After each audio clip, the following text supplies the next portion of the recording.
Trading futures on TradeStation is a straightforward process thanks to the platform's advanced tools. Here's a step-by-step guide.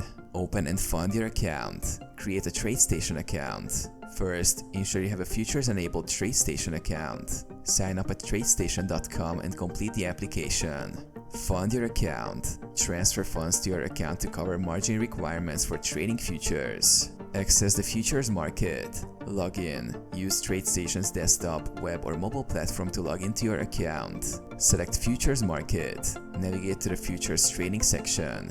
You can search for futures contracts using the contract symbol. Analyze charts and data. Charts and indicators. Use TradeStation's charting tools to analyze futures contracts. Apply technical indicators, set timeframes, and study market patterns to help guide your trade decisions. Place a futures trade. Choose contract. Select the specific futures contract you want to trade.